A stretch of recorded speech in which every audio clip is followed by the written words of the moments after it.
যে পার্বত্য চট্টগ্রামে যে প্রবলেম চলছে এটার জন্য বাংলাদেশ সেনাবাহিনী দায়ী। এটা কে বলছেন? শেখ হাসিনা। কাকে বলছেন? ভারতীয় হাই কমিশনারকে। এই সংবাদ সম্মেলন করতে হচ্ছে, আপনাদের সেনাবাহিনীর বিষয় জাতিকে জানাতে হচ্ছে। এই অবস্থায় তো আসার কথা ছিল না। এর প্রক্রিয়া শুরু হয়েছিল কবে সেটা বোঝার জন্য আপনাদেরকে একটা বইয়ের নাম আমি বলছি। বইটার নাম জামদানি রেভলিউশন। বইটা লিখেছিলেন কৃষ্ণন শ্রীনিবাসন। উনি এরশাদ আমলের শেষের দিকে এবং 91-এর নির্বাচনের সময় ভারতীয় হাই কমিশনার ছিলেন বাংলাদেশে, এবং তার যে বাংলাদেশের চাকরি সেই বিষয় নিয়েই তিনি বইটি লিখেছিলেন জামদানি রেভলিউশন। তো সেই বইতে এই আপনার যে লাস্ট প্রশ্ন পার্বত্য চট্টগ্রাম, সেই বিষয়ে একটা ইন্টারেস্টিং ঘটনা এই ভদ্রলোক লিখে গেছিলেন। সেটা আপনারা সেনাবাহিনীর লোকজন ভুলে গেছেন। সেখানে তিনি বলেছিলেন যে তিনি একবার তদানীন্তন বিরোধী দলীয় নেত্রী, ইলেকশন হয়ে গেছে মানে 91 ইলেকশনের পরে যখন শেখ হাসিনা বিরোধী দলীয় নেত্রী ছিলেন, তার সঙ্গে বিদায়ী সাক্ষাৎকারে গেছিলেন এই ভদ্রলোক শ্রীনিবাসন। তো যাওয়ার পরে শেখ হাসিনা তাকে বলেছিলেন যে আপনারা বলেন যে পার্বত্য চট্টগ্রামে যে প্রবলেম চলছে এটার জন্য বাংলাদেশ সেনাবাহিনী দায়ী। এটা কে বলছেন? শেখ হাসিনা। কাকে বলছেন? ভারতীয় হাই কমিশনারকে।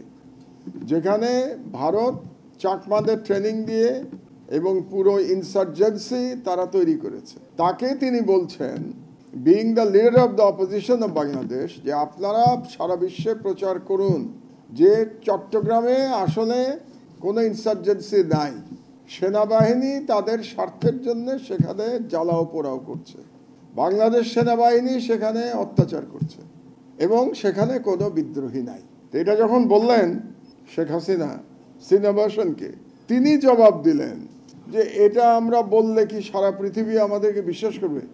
এরকম কোনো ন্যারেটিভ আমরা কি দিতে পারবো?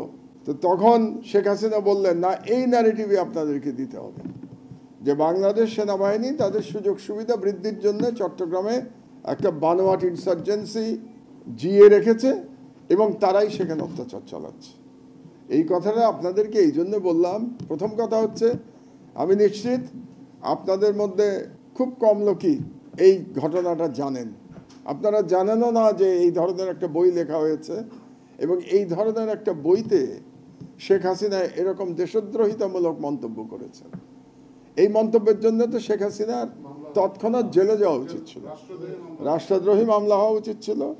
কিন্তু আমরা এতটাই মূর্খ জাতি যে এই মহিলাকে প্রধানমন্ত্রী হিসেবে 16 বছর বাংলাদেশ চালিয়েছে এবং সেনাবাহিনী আপনাদেরই একটি অংশ এই মহিলাকে এই প্রধানমন্ত্রী ফ্যাসিস্ট প্রধানমন্ত্রী হতে সাহায্য করেছে, জানা সত্ত্বেও যে এই মহিলা আসলে she hates Bangladesh military. Bangladesh মিলিটারিকে যদি কেউ ঘৃণা করে তাহলে শেখ হাসিনা ঘৃণা করে, কারণ বাংলাদেশ সেনাবাহিনীর একটা অংশ 75 সালে তার পিতার বিরুদ্ধে বিদ্রোহ করেছিল এবং বাকশাল শাহীর পতন ঘটিয়েছিল এবং তখন তিনি সেনাবাহিনীকে ক্ষমা করতে পারেন নাই। তারই প্রমাণ হচ্ছে 1992 সালে তিনি ভারতীয় হাই কমিশনারকে বলছেন সেনাবাহিনীর বিরুদ্ধে সারা বিশ্বে প্রোপাগান্ডা চালানোর জন্য। তো সেখান থেকেই তার যে সেনাবাহিনীকে ধ্বংস করাই যে তার উদ্দেশ্য ছিল সেটা পরিষ্কার হয়ে যায়। এই বইটি আপনারা সবাই পড়বেন, জোগাড় করে সব জায়গায় পাওয়া যায়, জামদানি রেভলিউশন, মনে রাখবেন বইটার নাম। বের করে এখনও আমার মনে হয় শেখ হাসিনার বিরুদ্ধে সেনাবাহিনীর কর্মকর্তারা মামলা করতে পারে তার বিরুদ্ধে, এবং করা উচিত বলে আমি মনে করি।